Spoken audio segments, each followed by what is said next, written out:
Hey, it's Mr. Porter. Today we're going to look at representing a simple addition problem for kindergarten with a number bond, a number sentence, and a picture. So just the three ways that we would normally in class represent a math problem for addition. So if I was giving a story problem about bananas, like Lauren has 4 bananas, I would start by using a picture. And I'm going to use a math picture because I don't have time to draw 4 bananas. I would have to do details because when I do drawings, I do lots of details, draw the lines and little spots, and that's only 1 banana. There's 2 bananas. So I use math drawings to be quick, and those are just going to be circles for today. So if Lauren has 4 bananas, I'm going to draw 4 circles. And to be neat, I'm gonna keep them in a straight line so it's not like all over the place and it's easy to count. So I've got Lauren's 4 bananas.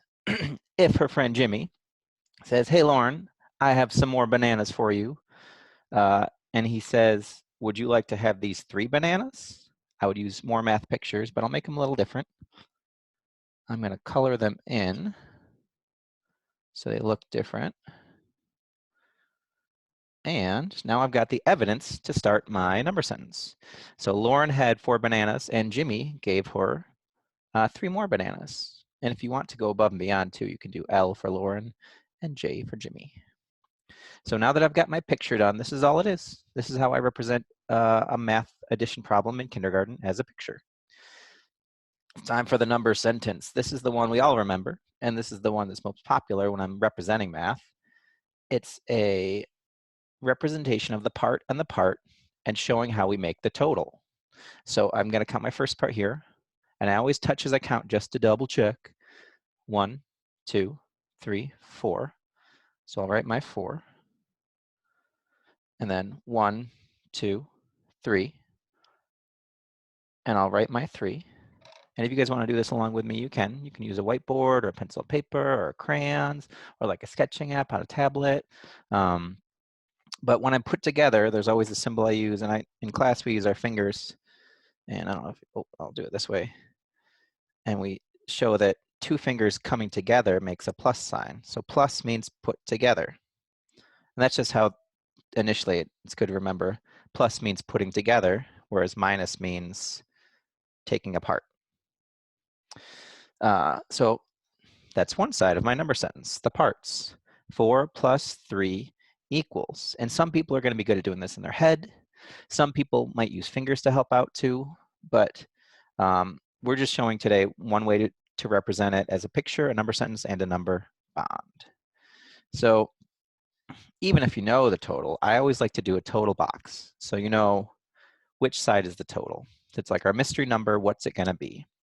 So to figure it out, let's add them together. You could count them all one by one. Or if you want to, you can start with 4 and count on. I like to do that because it practices counting on from a bigger number. So 4, 5, 6, 7. Boom, there it is. Woo! All right, the last step is making a number bond. Oh, I made a mistake first, but I'll go with it. I like to draw the numbers first so my circle fits around it. And I always start with my total, if I have it. My total, we figured out it's in the total box. It's a 7. And then I draw 2 arms out.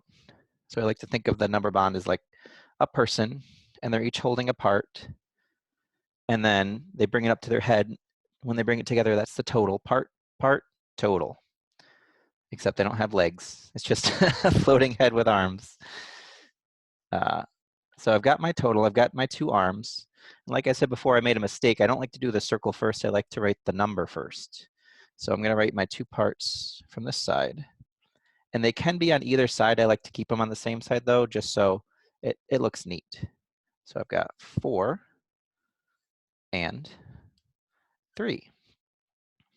And that's all we're doing for today. We're just showing the 3 ways to represent number sentence or an addition problem in math. There's the picture way, there is a number sentence, and there's a number bond.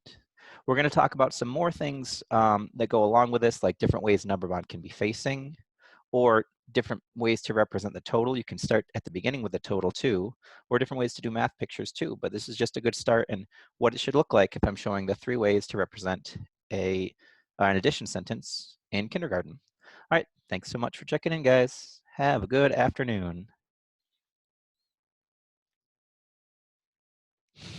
There's the stop button.